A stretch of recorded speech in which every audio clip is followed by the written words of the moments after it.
Welcome to this edition of Thought to Action, presented by Project Sentinel and the Herb London Center for Policy Research. I'm Chris Cordani, your host. We have our distinct panel from both organizations, starting with President of the London Center and Project Sentinel, Tony Shaffer, Ambassador Hank Cooper, board member of both groups, the London Center for Policy Research and Project Sentinel. Project Sentinel Chairman Pete O'Brien is with us, and he is also a distinguished fellow at the London Center for Policy Research. An all-around good egg. Yes, a great egg for that matter. Gentlemen, you have serious national security backgrounds, and I have a national security question that's been looming in the heads of many people, at least for the past few weeks. It's been long known that we have had to work on missile defense systems, and we have a means for that right now, actually a great means for that, called the Space Force. It was ridiculed by some back in the time it was announced during the Trump administration, but it has become quite useful, as we knew it would. The thing is, why isn't this administration concentrating on the obvious, using the Space Force for both offensive and defensive capabilities, instead of just a means to fix satellites and do a few things here and there in space? Again, you're all national security professionals. I'd like to hear from all of you. Tony, let's start with you. Well, I just want to do a summary of kind of the issue from our team perspective. This is something that all of us have been working most directly and longest is Ambassador Cooper, who has a deep history in this, and we'll obviously let him explain that in a bit. But the issue to me is to ignore the fact that the space around Earth and the concept of moving to the moon and out past the moon into the solar system is something that has been clearly at the forefront of fiction since the beginning of Hollywood. The idea of actually providing military structure and capacity to it has been a completely different story, and one that's very sad.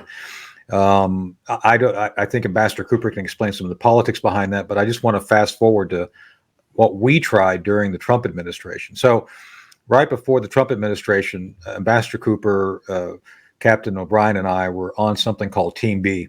Team B was a group that was advising senior leadership within the Pentagon, specifically the chairman of the Joint Chiefs.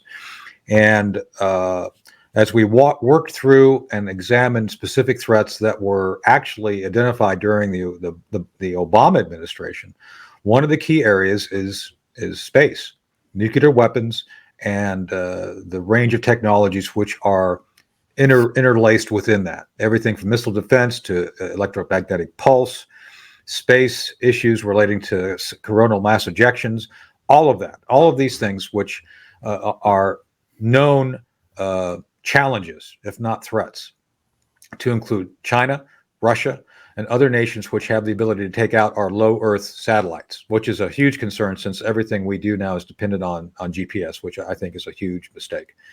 For another day, we can talk about that. So within the context of this, Ambassador Cooper in particular pushed the idea, along with Bud McFarlane and others, that we must address space. And the one guy who seemed to be most adamant against our discussing this with then Chairman Dunford was a guy named Jim Mattis. During those discussions, Pete and Hank were on those calls.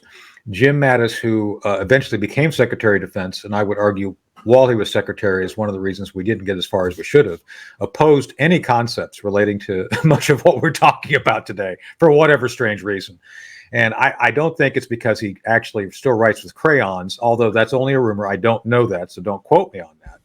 But the idea here is that to anybody who denies the fact and relevance of space as a military domain is insane. And I'm not saying, again, Jim Mattis is insane. I'm just saying something was disconnected there.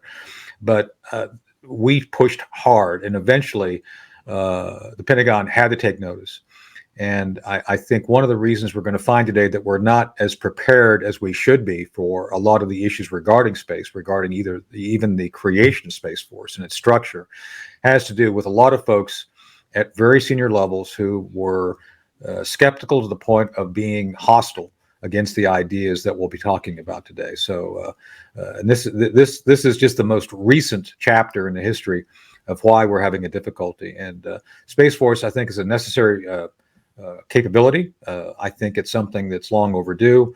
The mission and functions are something that I'll be personally researching on a separate project I'm working on right now, which I can't talk about because it's not officially been approved yet, but it'll be coming, I think, soon. And we'll actually hopefully be educating the public on the current status of Space Force if everything goes as planned. But for now, I'll be turning it over to my colleagues who have a deeper and more persistent understanding of this than I do. So back over to the team.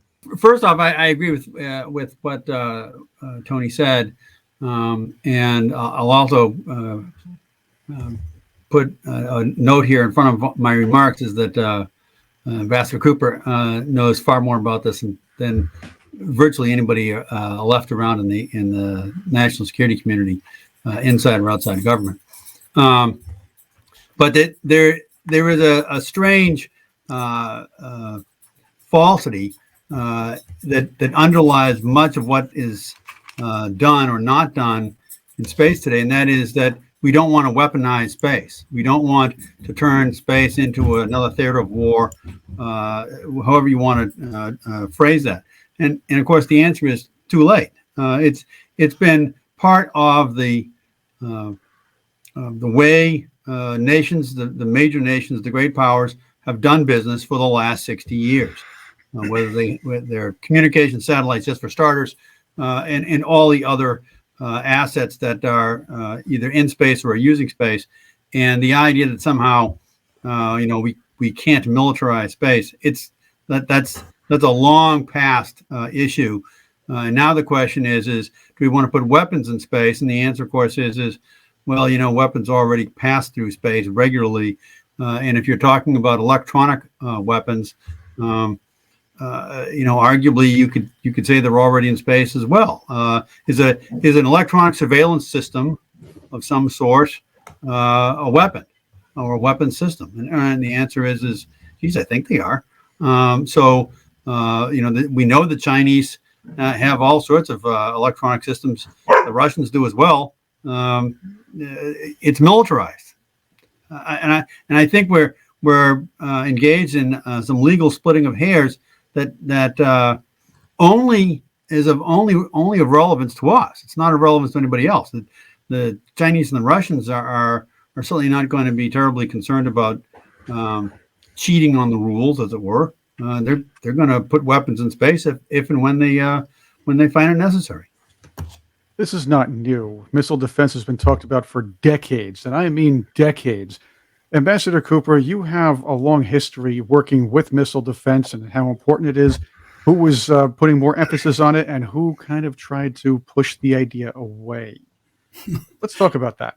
Yeah, I'm in listening to Pete and Tony and thinking about how I got started. Actually, I was at Bell Laboratories, Bell Telephone Labs, and worked on Telstar, which was our first telecommunications satellite in the early 1960s. And basically, concurrently with our deployment of Telstar and its initial success, was a test in the South Pacific called Starfish Prime, which was 1.4 megatons, I believe it was, above the Earth's atmosphere in outer space. And it created an enormous electromagnetic pulse that caused damage to our satellites, including Telstar. And as well as turned out the lights in Hawaii that was, 1,500 miles away from where the test was. And we went into serious mode of how do we protect our not only space systems, but all our communication systems at the time against this threat and in the strategic world.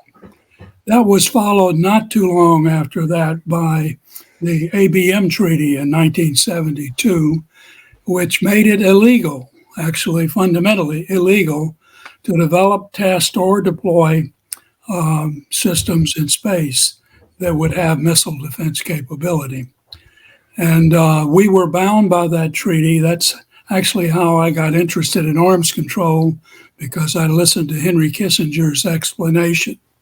I forget now whether it was in Moscow or somewhere else, as to why that treaty was good for us. And basically his argument was because we couldn't compete with the Soviets. And I thought it was an outrageous argument then, still do. And I later braced Kissinger on it. And his argument back to me was, it wasn't that we couldn't compete technology-wise, but our political system would not have funded it. In any case, that blocked any development in space for defensive purposes. And we traveled down that road for another 20 years or more until Ronald Reagan's era. And he took the novel step of something called the Strategic Defense Initiative, which included as a centerpiece the development of defensive systems in space, space-based defensive systems, whether they were interceptors or advanced systems, which were called directed energy systems, and so on. And it was my privilege to defend Reagan's views in Geneva for 5 years with negotiations with the Soviet Union. And in fact, the Soviets were so concerned about our interest in going to space and the fact that they could not compete with us at the time, that it gave us enormous leverage. And we agreed at the time. I didn't like the agreement, but the agreement was that we would not build a space defense for 10 years. And we would sit on that if the Soviets would negotiate serious arms control agreements. And from that came the INF and the First START Treaty in the early days of George Herbert Walker Bush. At that time, President Bush asked me to lead the SDI program. And so since I was knowledgeable about it, and I was of the mind that we should be developing, extending what we could do with theater defenses into space eventually. And that was the path we were on throughout the rest of that time. During that period, in fact, almost shortly after I became director of SDI, Saddam Hussein launched the attack from Libya into Kuwait. And at the time, we went into a mode of trying to deal with that threat. And along came another event. The Patriot missile defense system, which is now known, had been worked on since it was an air defense system first in the 1960s, changed its name in the 70s to Patriot. And it was then at the stage of beginning to be tested because Danny Quayle, who by then was he was vice president, but when he was a senator from Indiana, he had every year sponsored giving the Patriot air defense system a theater missile defense capability. And every year he would be successful in getting a significant add to the Senate bill, and the House would zero it out. And in conference, Les Aspin, who was then the chairman of the House Armed Services Committee, and at that time, I don't recall now who it was. I think it was Senator Warner was chairing the Senate Armed Services Committee, and they'd split the difference. So for several years, that program limped along. And then in the Gulf War, here it was that we were dealing with a situation where Saddam Hussein was threatening Israel with attacks on Tel Aviv and Haifa in Israel, trying to get them to join the war effort. And our allies in that war, thanks to Dick Cheney, then vice president, who knew the leaders in a number of the Middle Eastern states, including Saudi Arabia and other key elements, and got them to join forces. But Saddam was attacking Israel, trying to draw us into the war, and thereby Israel into the war, and thereby politically splitting that alliance that was arrayed against him. The Patriot gave us a reason for an alternative approach. Frankly, they went into Kuwait. Kuwait in August, and at that time we didn't even have a system that had been tested. Patriot, I think I had 4 Patriots to be tested, and we nevertheless turned on the production lines at Martin Marietta and Raytheon to begin full-scale development, testing rather, of the system we had, and we used the Patriot in its untested mode in the Gulf War. And that was an alternative that made an enormous difference in that war. The Israelis, who had been avoiding going outside into work and whatever else, and the war was stalling the efforts inside of Israel. Tel Aviv was in the capital.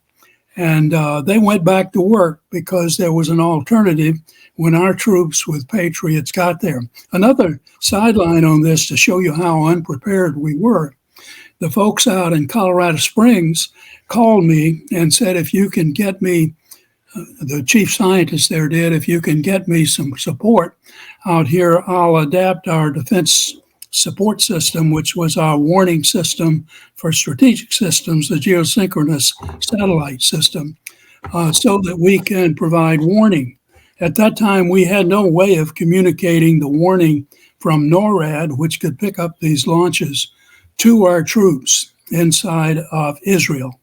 And so the way we did it was by way of Ma Bell. We got a dedicated long line set up so that Colorado Springs provided the direct warning to our Patriot units in the Gulf War of every incoming missile. And I don't know how effective we were actually in intercepting the missiles, but I can tell you it was enormously effective in that the Israelis could see they were protected and they went back to work. And that made an enormous difference. Bob Dole, who was then the majority leader in the Senate, told me in a meeting that several of us had with him that we had a few months to get this system changed inside of SDI and get serious notes on it. That was prompted in part because the chairman of the Senate authorizing and appropriations committees were both in Tel Aviv when in Israel, I guess it was, when those launches came in one case. So they came back and we were able to get support for generating a serious effort on space as well as other missile defense programs. That lasted until Les Aspin became Secretary of Defense the following year. And he had opposed the space defenses in the House. And when he became Secretary of Defense, he, as he said, took the stars out of Star Wars and canceled all of the space defense programs, actually fired all the people in the government and cut off the funding to the private sector that was working on those areas in our national laboratories as well as the various companies. So the political thing came up on the net again, and the Democrats at the time, by then Sam Nunn was chairman of the Senate Armed Services Committee, and they unified to block any additional work on space defenses. That's the way we got so much in a rut. And when the Space Force was set up by Donald Trump, I had hopes that we'd get that started, but that kind of bias in the system exists still today. We learned 30 years ago that the cheapest way, actually we didn't learn it then, but we had the technology then to build the most cost-effective defenses available and still available that would be in space. We knew that was the right answer from DARPA studies back in the early 60s, but the technology wouldn't support it then. We had the the technology to support it 3 decades ago, but we're still bound by political resistance to employing the technology we have to build the most cost-effective defenses in space. That's a long story, but that gives you at least my view of what the problems have been and still are. I think too that folks don't really appreciate the driving need for a change in the strategic landscape, and it was as nasty as the situation was in the 80s, when we had literally tens of thousands of nuclear weapons on the U.S. side, and even more. At one point, I believe the number was 31,000 nuclear weapons in the hands of the Soviets.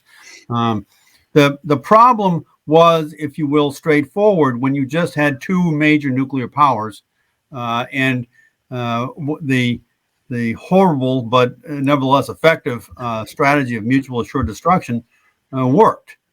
Mutual assured destruction basically is a standoff. It's both guys are sitting there pointing their gun at the other, and so no one's going to do anything. The problem arises is that we no longer have the if you will, the de facto standoff that we had then. We have more than two great nuclear powers. We have the Russians, obviously, but we also have the Chinese, and we have a growing force in North Korea, which is now, as I saw in the paper recently, that more than 60 nuclear weapons, and of course, it won't be long, because of the way things are going. It won't be long until the Iranians have a nuclear force, and you can't do a three-way mutual assured destruction. If you sit around and sit around a table and just tabletop it, three-way mutual assured destruction doesn't work. It winds up with a lot of bad things happening, and so the question is, since we know we can't uninvent nuclear weapons, the question is well, what's the next thing? And the thing is we need to figure out some way to knock these things down. We need to figure some way to knock down ballistic missiles, re-entry vehicles, and cruise missiles coming into the country to the point where it becomes essentially impossible for somebody to conduct a nuclear strike against us that has any chance of knocking out a significant portion of our capability. So you wind up back into the issue of, we need some way of shooting these things down. We need a missile defense system. The only thing I'd add to what Pete said is that I think Iran likely already has nuclear weapons, and they've demonstrated an ability to launch satellites moving from south to north over the United States every few hours. They're up there now. And I don't think there's nuclear weapons on board them now, but there could be. And one nuclear weapon set off slightly above the atmosphere could shut down our electric power grid and all of our communications in this country, perhaps leaving us powerless for, many years. And it's an existential threat that could come from those who call us the Great Satan. Yeah. So, and then to add to what Hank said, we've actually studied this at the Army War College with our friend Major General Bob Newman. We've actually held something that examined in great detail everything Hank just talked about regarding electromagnetic pulse, the fact that all digitization, no matter how you feel about computers, depends on power. If you don't have power, they don't work. And this whole idea of renewables being available to step into that space is insane. We all know that's not going to be a solution. The other thing that I think we have to recognize is that we have built in our own sort of Damocles regarding this issue. We have been complacent by the fact we've been fighting less than peer adversaries for the past 25 years.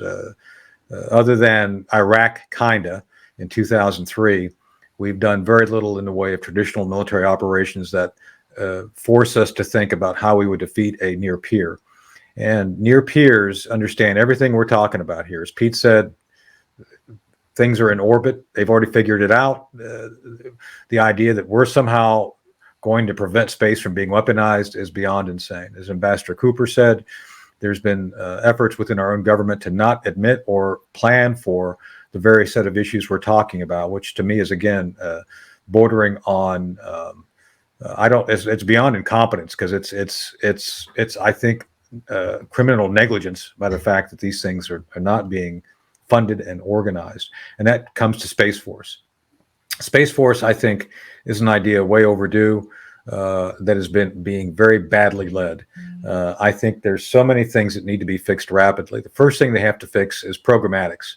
There's so many of the services have elements of what Space Force needs that I don't think the services will give up, often for budgetary reasons. It's just, slice of the pie, you're not going to get it. Wrong answer, but that's the way the bureaucracy in Washington works. People will always disregard what is good for the common defense if it means them giving up something within their local dominion. And but that's the way it works. And that's something I fault Trump on.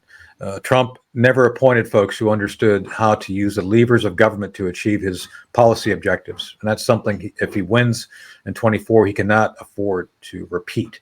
Seb Gorka's a nice enough guy. I think he's smart. People like Steve Bannon, good guy, but they don't understand the mechanisms of governance. And when they rolled into the White House with Trump, they were the exact wrong guys to be advising on how to bring those policies into effect. And largely that was the theme of the Trump inner circle.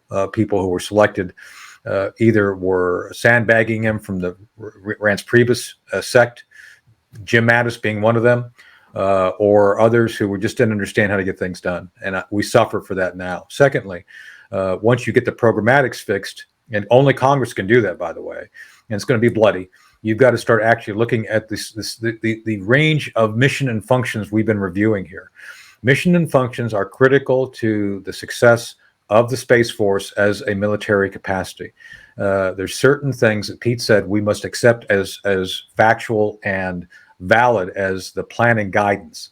So that has to be the second thing. Third thing is the thing that Hank alluded to, political will. We have to have the political will behind us to understand that if we're going to survive in this new day of space and new technology, there has to be a political will to advance the concepts and technology to the logical level necessary, without regard to a political party's preference or fear.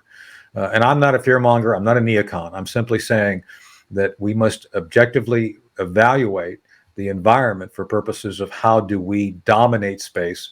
And I don't mean be a bully. I mean, we have invested in space through communications, through GPS, through all these other things. And our dominance should be to preserve those activities for our nation and our allies. Those are the three things I think are most critical to what we must focus on, what Space Force must focus on to be successful. Of course, you have that implicit bias within this administration, as Ambassador Cooper alluded to a little while ago. So my question to you is, does the Biden administration, considering they tried to nix the Space Force after he got elected and took over office, is the Biden administration taking the Space Force seriously enough to actually accomplish what, Tony, you pointed out needs to be done? Well, let me take a little bit of a shot at that, Chris.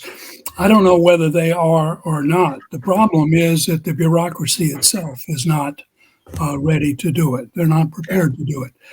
On the other hand, one of the reasons for starting my story or introducing Patriot, I think we have another opportunity like the one Patriot gave us in the early 90s.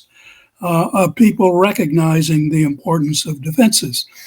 I think it's well known now that we're playing catch up to the Chinese and the Russians to hypersonic weapons. Those are high velocity weapons that basically can defeat most missile defense systems. Well, recently it turns out that they've been using Patriot successfully to intercept within the atmosphere first generation hypersonic missiles going up to 10 times the speed of sound. That's pretty impressive. And it's a capability that apparently is demonstrated now, and it shows the value of defenses again writ large in dealing with the threat that we're facing. And maybe, as in the Gulf War, having a Patriot here to do it, we might get a serious examination of how to do it best. And if you really do want to do it best, I think the obvious answer is space. Now, the bureaucracy won't get there alone, and so that's the challenge. How do we get the powers that be to get the bureaucratic order to seriously consider defenses in space? Technology was there 30 years ago to do it. In fact, that was old technology. There ought to be better technology for doing it today. And quite frankly, if you turn it to the Air Force, they probably won't go do it. I fired the Air Force because we couldn't get them to take advantage of then current technology 30 years ago. And we started using what was available in the private sector. Elon Musk can come closer to achieving what we want achieved in space if he would take the issue on than the bureaucratic order. Just as he is really wiping NASA's role off the map in a strong way and going to the moon and other things. Also extending technologies that were first developed by the single stage to orbit programs under SDI. So, and he knows about this background, but I don't think has any particular motivation to work the defense programs. If we could get Elon Musk interested enough in what the nation needs, I would trust him to do the right things to give our space systems true defense capability, more than I would the Air Force or Space Force. Sad statement of reality. And I would add something onto that. I think part of the real bureaucratic solution here is Space Force needs to come out of the Air Force Department. It needs to be made its own service. Yeah, true service with its own secretary, and get them their own independent thinking. There's some basic steps that you could take, and that's one of them, is to get them separated from the Air Force, and focus them on space without the if you will, the coloring, the shading that comes from an Air Force, essentially an Air Force overlord. But you got to admit, Pete, their Captain Nemo-esque uniforms are to die for. I mean, that whole V-chest thing and the new polyester that actually looks like, not lethal polyester. It's amazing. I mean, it's just the best use of technology in clothing I've seen in the last 50 years. It's pretty snazzing. They are leading the way in clothing technology. I'll say that. Quite dapper, if you will. Yes. Is that their job? We talk about defense, but it's also time to talk about offense. Space is the new frontier when it comes to, it will be, or could be the new frontier when it comes to fighting war. And dare I say, possible other threats that may come toward this particular planet. Well, I'm sorry. I jumped in and interrupted. Keep going, Pete. No, that's okay. Jump in there, Pete. So, the term has been used. The term has been used in science fiction for 70 years. It's been used by was it Dan Graham who talked about the space is the new high ground. He was the one who first publicly high frontier. High frontier. Yeah. That the ultimate high ground in war was or is space, and that's not just a catchy phrase. If you could really, if you will, occupy low Earth orbit, never mind occupy the moon, but occupying low Earth orbit, you could. There are obvious weapons. Anybody who's read the right array of science fiction stories will tell you all the things you need to know about what kind of weapons you could put in space that would make it very difficult to do anything on the planet, any kind of large scale operation. And this stuff is not pie in the sky stuff that's 200 years away. This is stuff that arguably could be a decade away if we applied ourselves. And the whatever it is, 30, 40 kilometer per second crowbars, if you will, from space, that kind of thing. The possibilities here of what could be done with platforms in space with the right kind of weaponry is a scary proposition. And if you really want to be scared, you don't go that route. You let someone else do it, because then they have the high ground. Let me add to that. I mean, there are great things that could be done with a manned operation on the moon, and we knew that. Absolutely. And folks at High Frontier pioneered some of those activities again 2 decades ago. So far as to really lay out a strategy for going to the moon, setting up bases operating on the moon to exploit the natural resources that we know are there, silicon in particular, to build solar cells on the moon to collect solar energy and then beam it back to Earth with SDI base technology, laser technology, to Earth orbiting satellites, and we could get enough power to support all of the activities we need on the surface of the Earth. And that can be done from operations on the moon. We're playing catch up on that front too. I think China's probably well ahead of us there as well. And the only real challenge isn't coming from NASA. Again, I think it's coming from Elon Musk.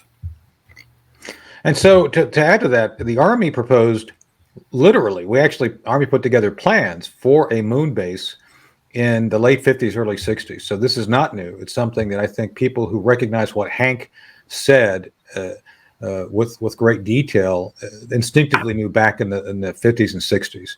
And so this is not a new concept, but one that I think we all recognize. If you want to get on the offensive, you need to build the infrastructure and capacity and understand that energy and being on the ultimate high ground is the ultimate 2 elements you need to have to be offensively prepared to deal with things on Earth. And again, as Hank said, sadly, we're not at the forefront of that right now. And nobody in the Biden administration seems to be interested in picking up that mantle.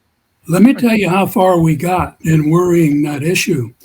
We went, remember when Tony Tether was the director of DARPA?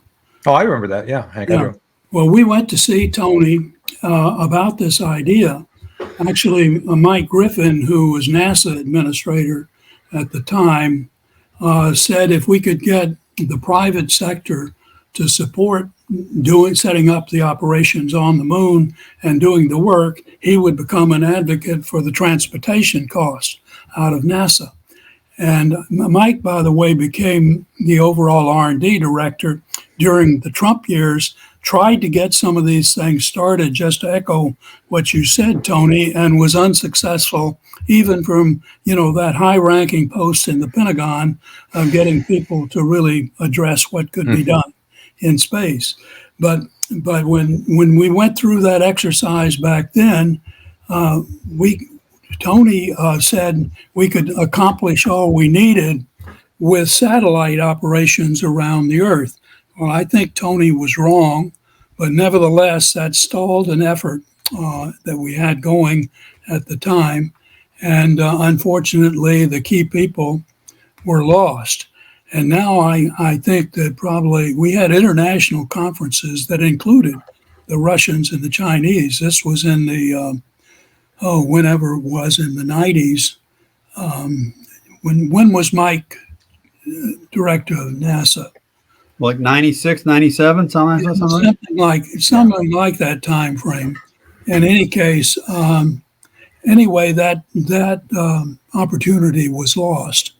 But the Chinese, I know, and the Russians were well aware of the technical studies that underpin the advocacy for that program. So again, we're back to Elon Musk, who is really doing some of the things in the private sector, just primarily to make money, to get him somehow interested in exploiting the technology for our national security means. It would be a great win, I think. And I would have more confidence in that than I would out of the bureaucracy in the Pentagon or anywhere else. No doubt. And in fact, I'm sorry if I can jump into there. The technology. If you go back and look at what Werner von Braun was looking at, and his people were looking at in the '60s, how these programs need to develop. Yes. You can take a look at what they were laying out. And by the way, a great place to start is oddly enough the movie 2001: A Space Odyssey, because much of what they used, virtually all of what they used in the space segments of that movie were simply borrowed from NASA. NASA was glad to let them use it. And the three issues that they had that needed to be solved were: there was a materials issue. They needed to make sure they had the materials with the right strength capability. They needed a sensor capability in order to be able to, particularly to understand what was going on to the structures that they were moving around, and they needed data processing capabilities. All those things have basically come together. We now have the issues that von Braun discussed. We've solved the bulk of those issues. There's some fine tuning that needs to be taking place. Those are engineering problems, not physics problems. The one thing that von Braun kept, if you will, pounding the table on was we needed a heavy lift system. The Saturn V, from von Braun's perspective, could not lift enough to low Earth orbit. It could only lift about, if I recall, don't hold me to the numbers, but I think 400,000 pounds to low Earth orbit. And he wanted to double that. Well, there is a system now that's being built that doubles that. It's Musk's heavy lift rocket that will be able to put. I think it's almost 450 tons to low Earth orbit if it's used in the pure freight mode.